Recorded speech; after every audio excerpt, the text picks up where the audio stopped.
You know that you can't cite scientists across other disciplines to justify something that they don't study in, right? Like are you saying that Einstein or whatever supports you means absolutely nothing because Einstein didn't major in philosophy, right? That wasn't his field of expertise, right? I fully agree. But the reason why I used Einstein as an example... Hold on, wait. No, we're going to go point by point. You just said that you fully agree. So that means that you're telling me that what you said earlier was wrong. Anything having to do with philosophy. You are citing people like Neil deGrasse Tyson and Einstein as saying that they support your philosophy. Okay. Neither of those are philosophers. Do you think that they're credible in the field of philosophy is what I'm asking. Okay. Yes or no? Well, wait. Because you gish gallop like a motherfucker, okay? So we're going to do this point by point. Do you think that Einstein or Neil deGrasse Tyson can give you significant credibility in the field of philosophy? Yes or no? Yeah, let me think. Okay. For an answer. You shouldn't have to think about it because you were really excited on stream when you found this out. Okay, so can you define philosophy for me? Do you know what philosophy is? What is the difference between philosophy and science? I don't think you know the difference. Science is the objective reality based on empirical evidence, while philosophy is the love of wisdom. No. But wait, that is why Einstein also got a lot of his drive and understanding in reality because of.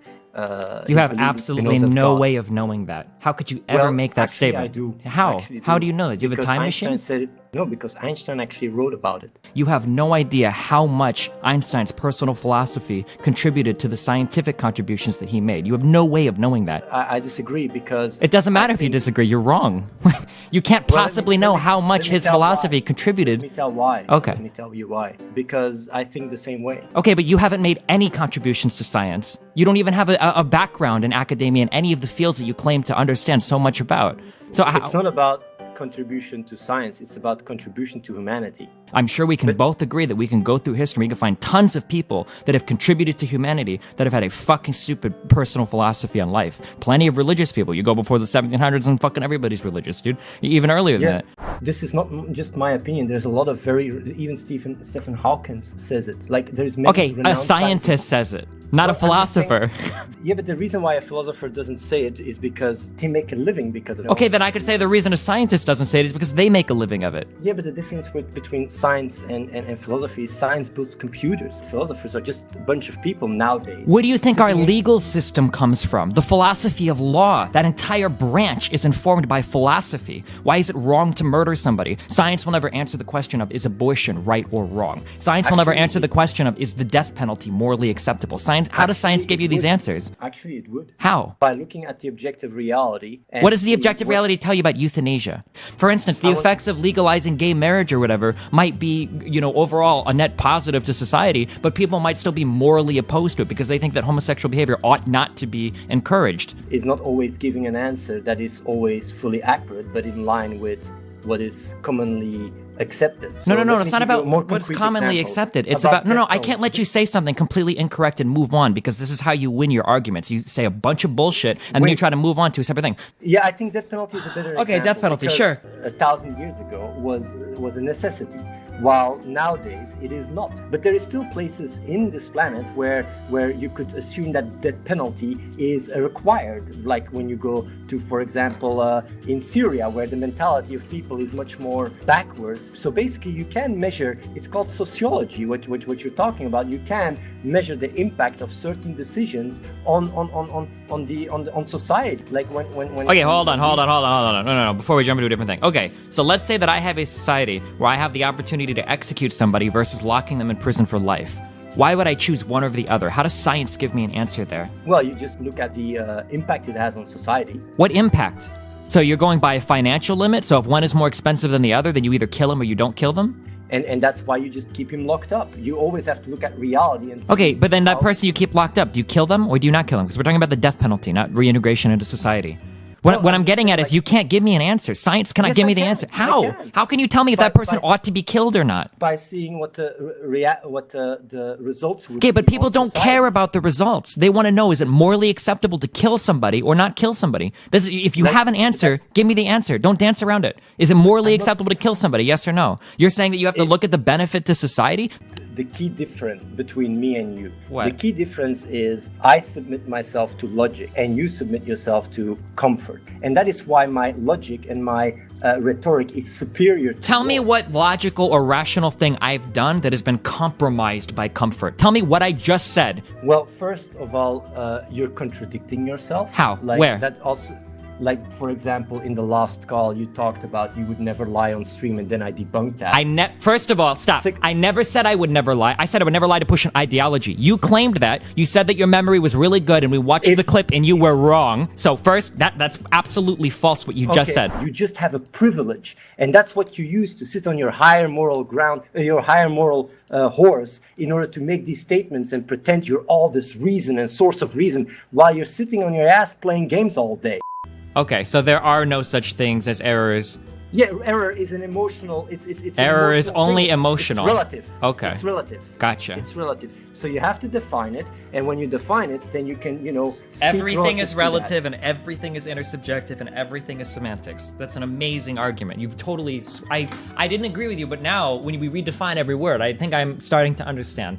Yeah, but when I speak, I'm always very aware on what emotions are being triggered when using certain words. Gotcha. And it's when I talk something about that science, I usually like to talk about like well-accepted scientific terms so that everybody is on the same page instead of Yeah, but I redefining don't everything. Like, honestly, I don't think the Twitch audience is the best audience to speak about science in that way. Gotcha. I feel like the best way to further their mind scientifically then would be to speak scientifically rather than to treat them like idiots and use words that mean nothing in order to perpetuate that stupidity. But that's the difference between you and me. I don't like to lie.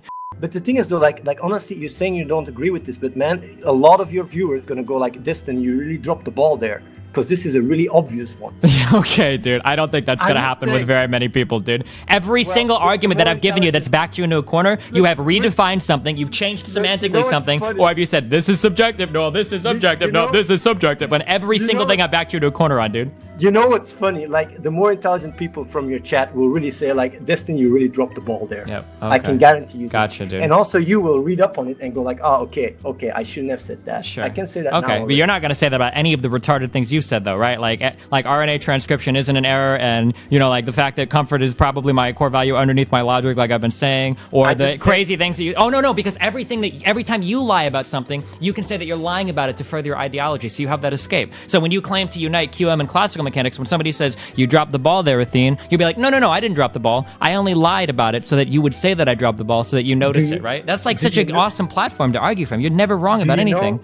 Do you know that? You want to know? No, actually, wait. I'm sorry. One more quick thing. You know what happened there, dude? I actually dropped the ball there just because look how much chat is saying that I dropped the ball. That's going to make more people watch this YouTube video, and they're all going to come here and agree with me because I dropped the ball there. I only did it because I'm trying to further my own views. Did you know that? You said that you don't want to lie on the stream, so you just contradict yourself. Yeah, but I said I don't want to lie. No. I said I don't want to lie so that people think I don't want to lie, because what I'm really doing is I'm manipulating the intersubjective reality where people perceive people that don't lie as better than people that do lie. And I know that if more people perceive me that way, they'll come and watch my videos where I'm free to lie to them because they think I'm not going to lie, Athene. It's the intersubjective reality, dude. I'm just playing it on another level, you know? Actually, if that is the case, I have to give you props for that. That would be quite intelligent. But I'm afraid you're not that intelligent, though. Wow.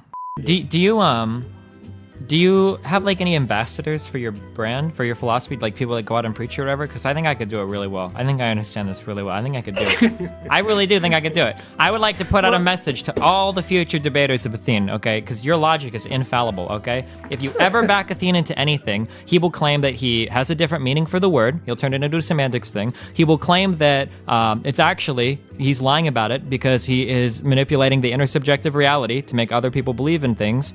And it's for the greater good. And then he will say that the only possible way you can disprove anything he's saying is if his members go out and start murdering people. So, I mean, your logic is absolutely infallible, indefeatable. If your son is at risk, you'd lie and you'd say anything and claim anything I'm claiming here in order to save it. And the only difference between you and me is that I see that in the bigger picture. Sure. And I see... No, not at all. No, because you're talking about lying for an ideology, and I'm talking about lying to save somebody's life. These are very different things. Don't compare these things. Like, I'm just explaining how people use reason and how it is just a tool of fulfilling their comfort. Gotcha. And as long that is the case, they will never really truly think for themselves because they will always have that layer. All right. Well, hey, listen, this was a much more savage argument, but I love you, and I hope that you do well. I don't hope that you die or anything. I don't know. You hope the same. I appreciate you coming on and have these conversations, although I know you're doing it in a self-serving way, but that's okay. Thank you for the talks. No problem. Anytime, man. All right. Have fun. Be careful. Yeah. I don't know how to argue with a person like this. I can't do it. I feel like I would have to get, like, academic knowledge in all of these fields. Like, I'm not even sure what...